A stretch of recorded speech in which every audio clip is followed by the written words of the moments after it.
Tracer la courbe du pourcentage de survivants en fonction du logarithme de CFU injecté. Donc CFU unité formant colonie. Donner une estimation graphique de DL50, appliquer la formule de Reed-Munch pour obtenir la valeur de la DL50.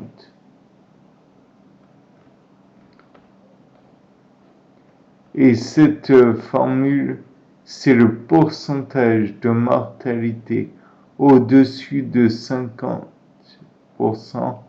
moins 50 sur le pourcentage de mortalité au-dessus de 50%, moins le pourcentage de mortalité en dessous de 50%. C'est la distance proportionnée.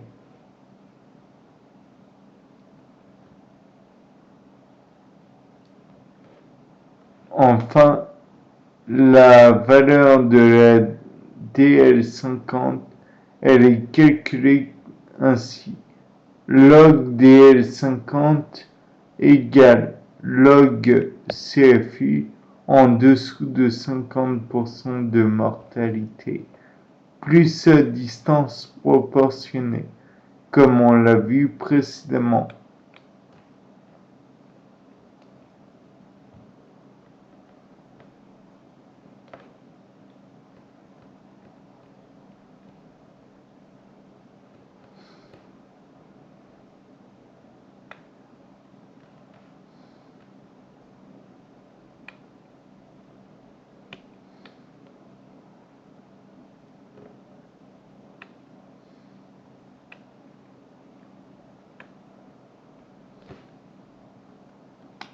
Les tests de violence in vivo.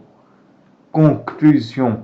Expérimentation animale, de plus en plus de réglementation et d'encadrement.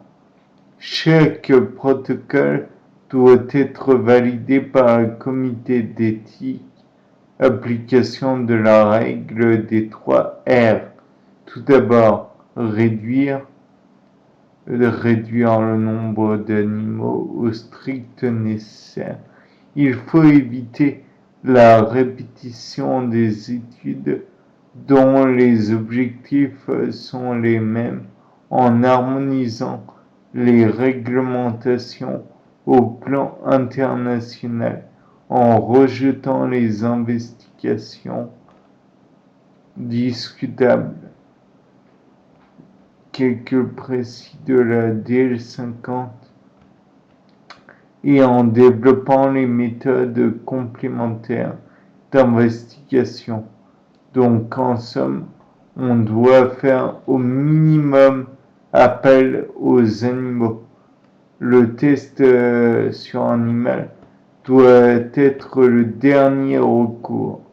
Raffiner, améliorer les protocoles complémentaires, expérimentaux et les conditions d'élevage et d'hébergement des animaux, avec pour souci premier la prévention des souffrances inutiles, obtenir davantage d'informations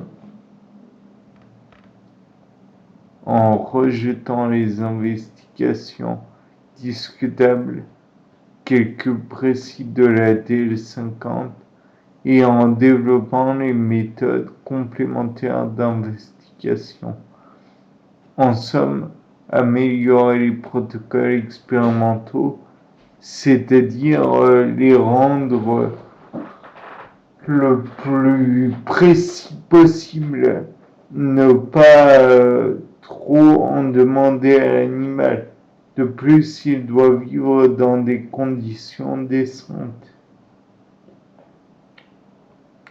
remplacer aussi souvent que possible les tests sur animaux vivants par des tests dits alternatifs, des méthodes alternatives, des tests alternatifs, ex vivo ou in vitro.